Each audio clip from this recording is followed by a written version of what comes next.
Bom dia, queridos, amados irmãos, que a graça, a paz, o amor do Pai e a comunhão do Espírito Santo seja permanente a cada tua família, em nome de Jesus. Hoje, Santo Sábado do Senhor, nós continuando aqui com o Maná, do capítulo 13, nós vamos ver alguns versículos, e a gente vai estar comentando sobre esses versículos, não é? Nós vamos aqui do versículo 34 até o 41, e aí amanhã a gente termina. No domingo, primeiro dia, a gente termina. Ok? E quanto ao fato de que necessitaria dentre os mortos para que jamais voltasse à corrupção, Deus o expressou dessa maneira: e cumprirei o favor de vocês, as santas e fiéis promessas feitas a Davi. Por isso também diz em outro salmo: não permitirá que o teu santo veja a corrupção, porque tem Davi no seu tempo servido conforme o plano de Deus. Morreu, foi sepultado ao lado de seus pais, viu a corrupção. Porém, aquele que Deus ressuscitou não viu corrupção. Portanto, meus irmãos sabem que é por meio de Jesus que a remissão dos pecados é anunciada a vocês. E por meio dele, todo que crê é justificado de todas as coisas, das quais vocês não puderam ser justificados pela lei de Moisés. Portanto, tenham cuidado para que não lhes aconteça que o profeta disseram: vejam, ó desprezadores, fiquem maravilhados, desapareçam, porque no tempo de vocês eu realizo obra tal que vocês não acreditariam se alguém lhes contasse. Vamos ler tudo, querido. E quando Paulo e Barnabé estavam saindo, as pessoas pediram que no salmo seguinte lhe falassem essas mesmas palavras. Terminando a reunião na sinagoga, muitos judeus e dos presbíteros piedosos seguiram Paulo e Barnabé, e eles, falando com eles, persuadiram a continuar firme na graça de Deus. No sábado seguinte, quase toda a cidade se reuniu para ouvir a palavra do Senhor, mas os judeus, vendo a multidão, ficaram com muita inveja e blasfemando contradiziam o que Paulo falava.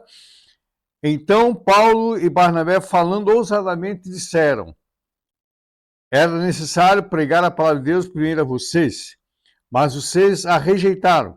E se algum indigno da vida eterna, eis que nós voltamos para os gentios, porque o Senhor assim nos determinou.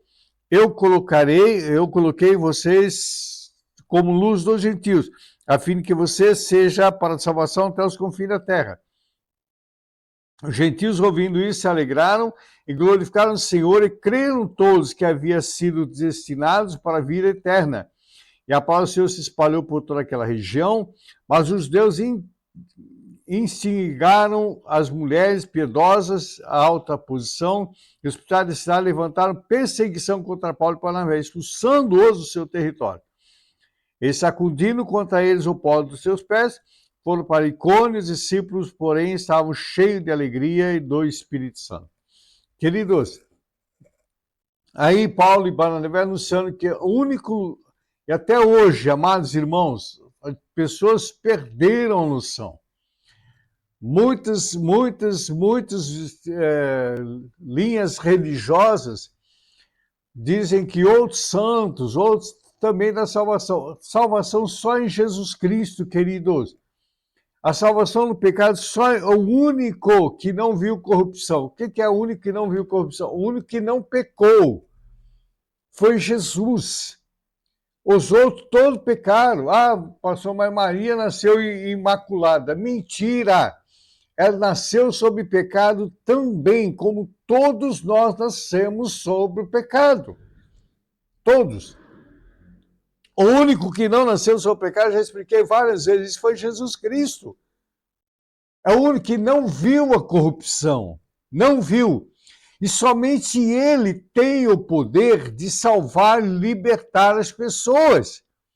Aqueles que nele creem, aqueles que fizeram uma decisão única e verdadeira por Jesus Cristo. Por ninguém mais, queridos. Essa é a palavra, essa é a direção. Nós não podemos ter outra direção a não ser essa, a qual é Jesus Cristo. Tudo que é contrário a isso é contrário à vontade de Deus. E aí, quando eles estavam pregando ali para os gentios, os gentios se alegraram, falou assim, a vocês chegou hoje a salvação. Nós devemos nos alegrar, queridos, porque por meio de Jesus chegou a nossa salvação e a promessa de Abraão sobre nossas vidas. Os judeus ficaram com inveja, porque primeiro que o judeu não conseguia falar o que ele falava, não conseguia passar aquele povo que ele passava. Sabe, querido, os invejosos, por que existe as invejas? Os invejosos querem ser como a gente é, e eles não conseguem ser. Não conseguem. Eu tenho uma irmã lá de Vinhedo, ela tem uma loja lá, ela fala, pai, ela me chama de pai, eu faço, a pessoa vai lá copiar, faz o que ela quase ela não tem funcionário, ela cuida da casa, cuida da loja, às vezes ela abre a loja às 14 horas, ela fica, mas vende, apesar de tudo, ela prospera. E as pessoas ficam olhando, quer correr atrás, não vai, são os invejosos, não adianta. O invejoso, querido, ele faz tudo para te derrubar, mas ele não consegue, porque o invejoso não chega a lugar nenhum. O invejoso, então, ver aqui, os invejosos, aí foram na autoridade para expulsar Paulo e Barnabé de lá, porque os invejosos fazem isso, querido. Eu já vivi isso, amados. Eu já vivi isso. Passou o nosso ministério e falou, não, ele não é pastor, ele não pode fazer que ele não é pastor. Eu fui ordenar na pastor da Fonte da Vida. Tá certo? Então, querido, veja bem, isso vai sempre existir, não adianta, não tem para onde fugir. Quem se dispõe a pregar a palavra de Deus, a pregar o evangelho como ele realmente é, não tem para onde fugir. Vai sofrer resistência, vai sofrer perseguição, vai sofrer calúnia, mas não se deixe levar por isso, como Paulo e Bernabé não se deixaram levar por isso, foi em frente. Tá sendo me quer aqui, sacudiu, como a palavra do Senhor diz, sacode a poeira do teu pai, do pé e vai embora. Sacudiram a poeira do pé e foi embora. Foi para outra região e a palavra crescia porque eles estavam cheios do Espírito Santo. Como Paulo fala assim lá no livro de Éfeso, não vos embriagueis com vinho, mas enchei-vos do Espírito. Enche do Espírito Santo. Oh, aleluia! Ser cheio do Espírito Santo é o grande segredo. Porque quando tu está cheio do Espírito Santo, desperta inveja. Os invejosos ficam doidos. Como é que ele consegue e eu não consigo?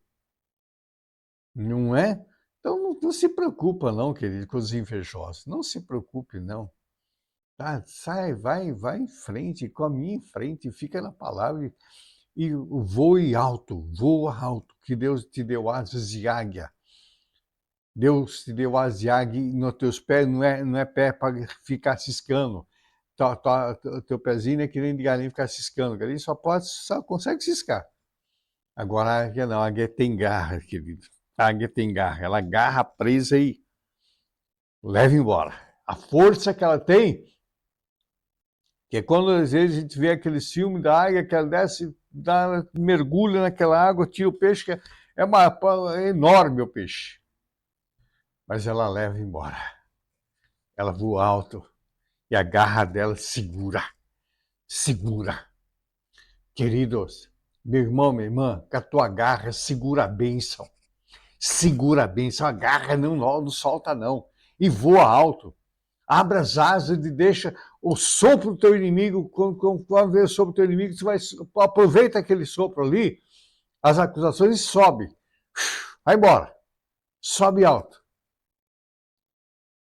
É isso que Paulo e Barnabé fizeram. Não pare diante das adversidades. Não pare. Olha a adversidade como propósito de Deus para tu subir muito mais alto. Amém, querido? Guarde essa palavra no teu coração. Que o Senhor te abençoe e te guarde. Senhor levante seu rosto sobre ti, tenha misericórdia de ti, sobre ti levante teu rosto e te dê a paz. Um sábado muito, muito abençoado a todos, em nome de Jesus. Amém? Só lembrando, nesse domingo, nós não teremos culto aqui na igreja, na parte da manhã, não sei se eu vou fazer à noite, mas da manhã vai ser o culto lá de Rio Claro. Eu vou estar indo para Rio Claro, está orando com o nosso bispo, que o nosso bispo está indo embora para Goiás, voltando para Goiás. Tá? Estejam orando pela vida dele, pela vida da bispa, pelo retorno deles a Goiás.